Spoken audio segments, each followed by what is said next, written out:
Hello and welcome to today's reading. Come and join me in my cosy little corner, or perhaps just take a moment to find your own cosy little corner whilst I explain how my messages come through.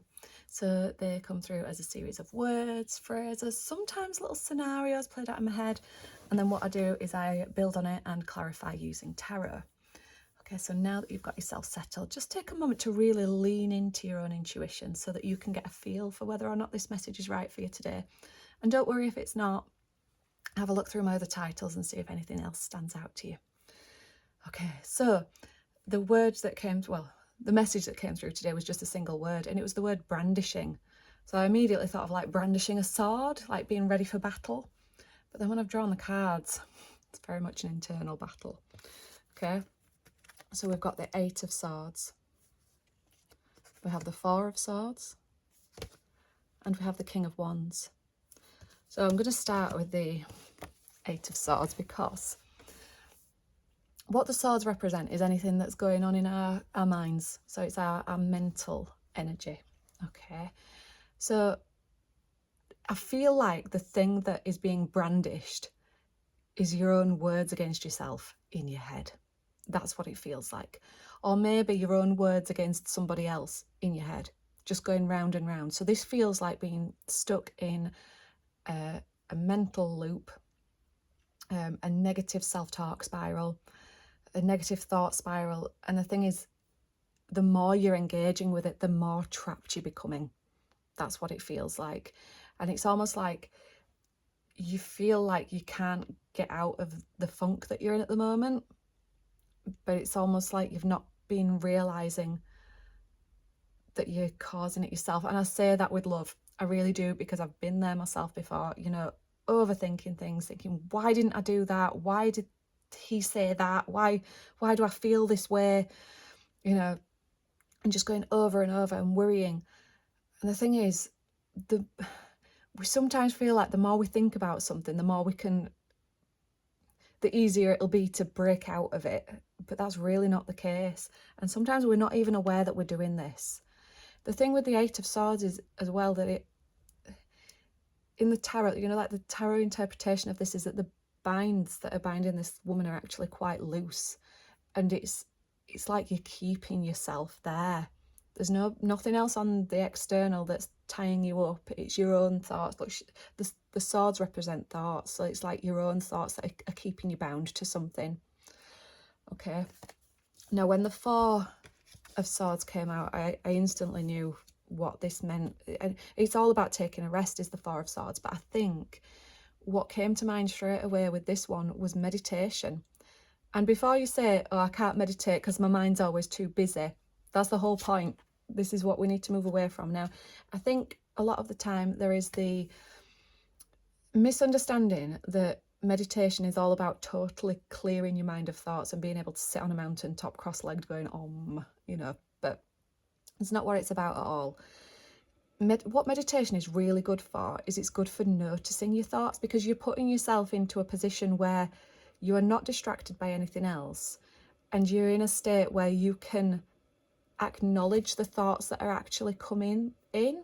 You can gain the awareness. And the thing is, as soon as a thought comes in and you realise that you're thinking, that thought goes. So this is what meditation is all about. And it is hard at first. When you first start doing it, you're like, God, my mind just won't shut up. I've just spent all that time supposedly meditating and all I've been doing is thinking. But you've become aware of your thoughts. You've become aware of what thoughts are actually on a loop in your head all of the time. And the thing with meditation is the more you do it, the sooner you can recognise that you're thinking and you stop doing it. Okay. And that's not a conscious thing that you do. It's just, it's not like, oh, I'm thinking about that, I'll stop thinking about it now. It's just as soon as you notice it. And I always like to use the analogy of a bubble. Like when you're blowing bubbles for kids. It's almost like the bubbles are there until you notice them and then they pop. That's what I think of these thoughts, like the little bubbles in your head. And as soon as you see them, it's just like, pop, gone. And then you'll find that you're thinking about something else, or that you've come back to that same thing that you were thinking about before. But the more you do it, the more you can start to recognise it. And not just in meditation. So the more you do it in sort of like a consciously choosing to sit there in stillness and get used to that, you know, noticing the thoughts and letting them pop like a bubble, the more you can do it in waking life as well, you know, normal everyday today, everyday day-to-day life. My words don't feel like they're coming out right there.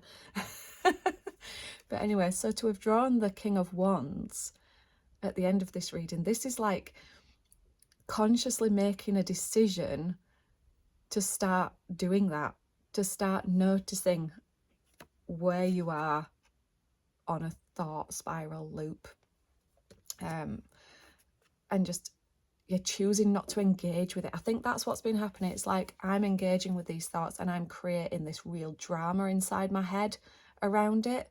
I'm getting looped in and, you know, I'm feeding it. And this feels like a conscious choice to stop doing that and to start doing something else instead. And if you want any ideas of how to, you know, the best ways to overcome that, have a look at any of my videos that are talking about stepping back into your aliveness or anything like that, because it's all about coming back to yourself and doing something that you enjoy. That's the best way to stop thinking about things that you don't want to be thinking about, is to start doing things that you do want to be doing. Because I don't know about you, but I've never worried myself out of a situation. Sitting there worrying about something doesn't make it go away. Taking action does, you know? And it doesn't need to be taking action against whatever it is that's going on in your mind. It's just, sometimes it's just taking action to do something. And I don't want to use the word distract, although it could be, you know, if distraction's the best way of getting away from that spiral, then great. But the other thing I noticed about this guy, look at his shoes. It's almost like he's wearing leopard print shoes. Oh, look at the gold on them as well.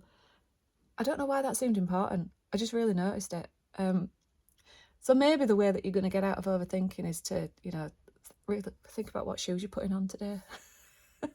Or just start to notice the lovely patterns in the world around you. I don't know. Just, yeah, a bit of mindfulness maybe. So the other thing that I will signpost you to with this one, I've got another video about a tool that you can use to help you get out of these negative thought spirals. It's something that I used in my recovery from chronic fatigue syndrome. And it really did help, and I've used it in other areas of my life as well. So I'll put a link to that in the description below. Ignore how awful I look on the thumbnail. But just have a listen, because it really is a really simple tool that can help you overcome these negative thought spirals, and it really did make a difference in my life, and it has done in many different ways. So yeah, have a look at that. And as always, I'd love to know how this reading is playing out in your life at the moment. Please do put a comment below. I love to read those. And as always, thank you so much for joining me today, and I shall see you again soon. Bye.